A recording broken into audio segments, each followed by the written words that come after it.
नमस्कार दोस्तों, EP online YouTube study channel पर मैं नरेश यादव आपका हार्दिक स्वागत करता हूं। दोस्तों, हम भिन्न पढ़ रहे थे और भिन्न में भी हम P बटा Q के रूप में बदलना सीख रहे थे। तो यहां देखिए, एक सवाल की चर्चा की थी हमने कल। ऐसा ही एक सवाल और लेते हैं और सवाल ये है कि 0.3737 यह को P बटा Q के रूप में बदलो, ये सवाल है। अगला सवाल देखिए दोस्तों, कल भी मैंने ऐसे सवाल की चर्चा की थी। आज फिर देखिए 0.373737, इसको आप ऐसे लिखो या 3737 लिखो या 37 के ऊपर दशमलव लगाओ, बिंदी लगाओ, कोई फर्क नहीं पड़ने वाला, बात वही है। मैंने आपको बताया था, एक बार फिर इसको मैं पूरे मेथड से बता देता हूं, फिर ट्रिक से हम इसको करेंगे। मैंने आपको कहा था कि ये जो दिया हुआ है उसको हम x मान लेंगे। क्या माना? Let be x is equal to 0.37 और 37 ऐसे लिख दो। इसको 2 बार लिखो, 3 बार लिखो, कोई फर्क नहीं पड़ने वाला। तो यहाँ x बराबर 0.3737, ये आपकी समीकरण नंबर 1। दूसरे नंबर पे मैंने आपको बताया था कि हम यहां देखेंगे कितने अंकों की पुनरावृत्ति हो रही है। यहां देखिए, ये बार जो है ये 3 के ऊपर भी लगा हुआ है और 7 के ऊपर भी लगा हुआ है, इसलिए पुनरावृत्ति हो रही है 3 7 3 7 3 7, यानी 2 अंकों की। और ये 2 ही अंक बार बार आए जा रहे हैं। तो 2 अंकों की पुनरावृत्ति होती है तो हम दोनों पक्षों को 100 से गुणा करते हैं। 1 अंक की पुनरावृत्ति होती है तो हम दोनों पक्षों को 10 से गुणा करते हैं। और अगर 3 अंकों की पुनरावृत्ति होती है तो हम दोनों पक्षों को 1000 से गुणा करते हैं। तो यहां देखिए क्या करेंगे, 2 अंकों की पुनरावृत्ति हो रही है तो दोनों पक्षों को 100 से गुणा करने पर, यहां हम दोनों पक्षों को 100 से गुणा करेंगे। 100 से गुणा करने पर जैसे ही आप दोनों पक्षों को 100 से गुणा करोगे तो ये हो जाएगा 100x और ये हो जाएगा, मैंने आपको बताया था, फिर लिख देता हूं 3 7 और गुणा 100 से गुणा कर रहे हो तो ये दशमलव कितने अंक बाद चला जाएगा? 2 अंक बाद आगे खिसक जाएगा। तो हो जाएगा 100x बराबर 37.37, ये बार बार आ रहा है और ये बन गई आपकी समीकरण नंबर 2। x का मान चाहिए, क्या करेंगे, दूसरी समीकरण में से पहली समीकरण को घटा देंगे। पहली समीकरण आपकी है x बराबर 0.3737, दूसरी समीकरण आपकी है 100x बराबर 37.3737। दूसरी में से पहली को घटाओगे, सब्ट्रैक्ट करोगे तो 100x में से 1x गया, बचा 99x। इधर 37.37 में से 0.37 घटाओगे तो यहां आएगा 37।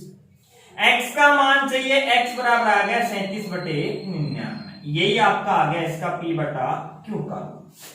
वही काम हम एग्जाम में ये वाला काम कतई नहीं करेंगे दोस्तों, बिल्कुल भी नहीं करेंगे ऐसा काम। तो हम क्या करेंगे, देखेंगे दूसरा मेथड इसका, कि यहां हमने देखा कि कितने अंकों की पुनरावृत्ति हो रही है, 2 अंकों की। और 2 अंकों की पुनरावृत्ति होती है तो मैंने क्या बताया आपको, वो संख्या ऐसे कैसे लिख लो, और जितने अंकों की पुनरावृत्ति होती है नीचे उतने 9 लगा दो। यहां आपने देखा कि 37 2 अंकों की पुनरावृत्ति हो रही है इसमें, और उसके बाद नीचे 2 9 लगा दिए। और उदाहरण जैसे लिया मैंने 0.574 ये लगातार चल रहा है। आपने देखा कि यहां 3 अंकों की पुनरावृत्ति हो रही है। 3 अंक कौन से? 5 7 4, फिर 5 7 4, फिर 5 7 4, यही आए जा रहे हैं। अब आप क्या करोगे कि इनको ऐसा कैसा लिख लोगे, 5 7 4 को, जिसकी पुनरावृत्ति हो रही है, और 3 अंकों की पुनरावृत्ति हो रही है तो नीचे कितने 9 लगा दोगे? 3 9, और यही आपका राइट आंसर। तो समझ में आ गई होगी बात। इसको P बटा Q के रूप में कैसे बदलेंगे, जितने अंकों की पुनरावृत्ति होती है उतने नीचे 9 लगा दो, आपका आंसर आ जाए। अब हम बात करते हैं आगे बात करें कि साहब ये तो थी ये बात की जो पुनरावृत्ति हो रही है अंकों की। मान लो सवाल ऐसा भी आ जाए कि 0 से तो शुरू हो रहा है पर उसके एक या दो अंक ऐसे हैं जिनकी पुनरावृत्ति नहीं हो रही, बाकी अंकों की पुनरावृत्ति हो रही है। तो जैसे एक उदाहरण और लेते हैं हम, नेक्स्ट एग्जांपल है आपका, मैंने लिया 0.4635 और इसके ऊपर लगा दिया मैंने 12, और ये कह रहा है को P बटा Q के रूप में बदलो। क्या लिख दिया कि 0.46 और उसके बाद 35, ये 35 है दोस्तों, और इसके ऊपर बार लगा दिया, को P बटा Q के रूप में बदलिए। पिछले सवाल की तरह सेम काम करना है आपको, लेकिन इसमें थोड़ा सा परिवर्तन करना है कि यहां दो अंक ऐसे हैं जिनकी पुनरावृत्ति नहीं होगी। आपको करना क्या है, ध्यान से देखिए, ये जो संख्या है इसको आप एक बार ऐसे कैसे लिख दो, यानी 46 35 लिख दिया साहब। उसके बाद जिसकी पुनरावृत्ति नहीं हो रही है, अर्थात जिसके ऊपर बार नहीं लगा हुआ, उस संख्या को इसमें से घटा दो। यानी ये 46 आप देख पा रहे होगे, इस 46 की पुनरावृत्ति नहीं हो रही है, इसलिए 46 को इसमें से घटा दोगे, और बटा वही पिछले वाले सवाल के जैसा, जितने अंकों की पुनरावृत्ति होती है उतने नीचे 9 लगा दो।